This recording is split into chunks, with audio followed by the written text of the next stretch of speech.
அனைவருக்கும் வணக்கம். இன்றைக்கி நம்ம பார்க்க போகிற வீடியோ என்ன அப்படின்னு பார்த்தீங்கன்னா, வானில் ஏற்பட்டிருக்கக்கூடிய ஒரு நிகழ்வு. அதாவது 6 கோள்கள் ஒரே நேர்கோட்டில் சந்திக்கக்கூடிய ஒரு நிகழ்வு நம்ம வான்வெளியில் ஏற்படுது. அது எப்போ ஏற்படுது அப்படின்னு பார்த்தீங்கன்னா, 21 ஜனவரி 2025 தேதியிலேருந்து 21/2/2025 வரைக்கும் கிட்டத்தட்ட ஒரு 4 வார காலங்கள் அந்த நிகழ்வு நம்ம வானில் ஏற்படுது. இந்த நிகழ்வை சென்னை பகுதியில் பார்க்குறதுக்கு நம்ம விண்வெளி ஆய்வு மையங்கள் கூட அதுக்கான ஏற்பாடெல்லாம் செஞ்சுருக்காங்க. அதை பொதுமக்கள் பார்வைக்கு எடுத்துகிட்டு போகிற மாதிரி அது இருக்கட்டும். இப்போ நம்ம ஜோதிட ரீதியான தகவலுக்கு வருவோம். அதாவது இந்த மாதிரியான ஒரு நிகழ்வு ஏற்படும்போது நம்ம கிரகங்களை மையமாக வச்சு தான் நம்ம ஜோதிடங்கள் பேசுவோம். அப்படி இருக்கிறப்ப ஒரு கிரகம் இன்னொரு கிரகத்தோட நேர்கோட்டில் வரும்போது கிரகணம்னு சொல்லுவோம். இப்போ 6 கோள்கள் ஒரே நேர்கோட்டில் வருது. சாதாரணமாக ஒரு 2 மணி நேரம் 3 மணி நேரம் ஏற்படக்கூடிய கிரகணங்களுக்கு கூட நம்ம வீடை சுத்தம் பண்ணணும், அந்த நேரத்தில் சாப்பிடக்கூடாது, இப்படி பல சம்பிரதாயங்களை நம்ம பேசுவோம். இப்போ கிட்டத்தட்ட ஒரு 4 வார காலம் தொடர்ந்து இருக்கக்கூடிய இந்த நிகழ்வு, இந்த காலகட்டத்தில் நம்ம என்ன செய்யணும் அப்படின்னு பார்த்திங்கன்னா, அப்போ அது ஃபுல்லாகவே எதுவுமே சுத்தம் பண்ணிக்கிட்டு இருக்கிறது, சாப்பிடாமல் இருக்கிறது, இப்படிலாம் எதுவுமே செய்ய வேண்டியதில்லை, செய்யவும் முடியாது.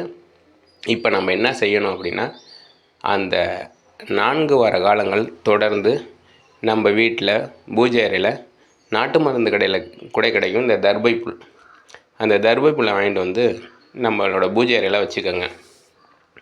2வது, அந்த 4 வார காலமும் தொடர்ந்து 6 தீபம், 6 அகல் விளக்கு தீபம் ஏற்றி நம்ம பூஜை அறையில் மாலை நேரத்தில் தொடர்ந்து ஏற்றிக்கிட்டு வாங்க. ஒரு 6 தீபம் ஏற்றுங்க. இந்த காலகட்டத்தில், இந்த ஒரு 4 வார காலகட்டத்தில் இடைப்பட்ட நேரத்தில் உங்களுக்கு நேரம் கிடைக்கிறப்ப ஒரு சிவாலயத்துக்கு போய் அங்கேயும் ஒரு 6 தீபம், நவகிரகம் இருக்கக்கூடிய இடத்துல போய் ஒரு 6 தீபம் ஏற்றிட்டு வாங்க. இப்படி ஏற்றும்போது அந்த கிரகங்கள்னால ஏற்படக்கூடிய தீய பலன்கள் நம்மளுக்கிட்ட அண்டாமல் இருக்கணும், அதே சமயம் நற்பலன்கள் கிடைக்கணுங்கிற மாதிரி நம்ம இந்த பரிகாரத்தை பண்ணுறோம். சின்ன விஷயந்தான். ஒரு 6 தீபம், அந்த 6 தீபம் நம்மளுடைய பூஜை அறையில் எப்பொழுதும் தீபம் ஏற்றுற மாதிரி ஒரு 6 அகல் விளக்கு ஒரே நேர்கோட்டில் வச்சு அந்த தீபம் ஏற்ற போகிறோம். அது மாதிரி நேரம் கிடைக்கிறப்ப ஒரு சிவன் கோவிலில் போய் அங்கேயும் அந்த 6 தீபம் ஏற்றி வழிபாடு செய்யுங்க. 6 டெய்லி சிவன் கோவில் போகணுமாங்கிறது அவசியம் இல்லை, நம்ம வீட்டில் செஞ்சால் போதும். நேரம் கிடைக்கிறப்ப நவகிரகத்துக்கிட்ட போய் அதே ஒரே நேர்கோட்டில் ஒரு 6 தீபம் ஏற்றிட்டு வாங்க. அந்த கிரகங்களுடைய பலன்கள் நமக்கு நல்ல பலன்கள் கிடைக்கிறதுக்கும் அது உதவியாக இருக்கும் அப்படிங்கிறது தான்.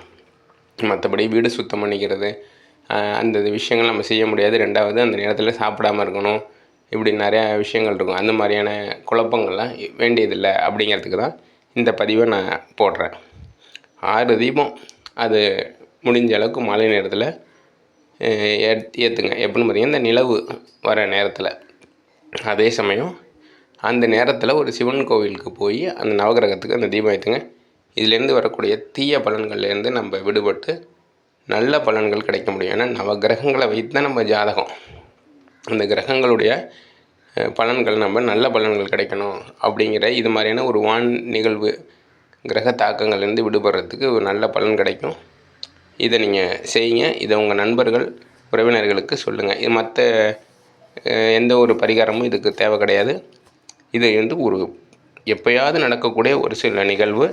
அதனால் இதை நீங்கள் செஞ்சு நல்ல பயனடையணும். நன்றி, வணக்கம்.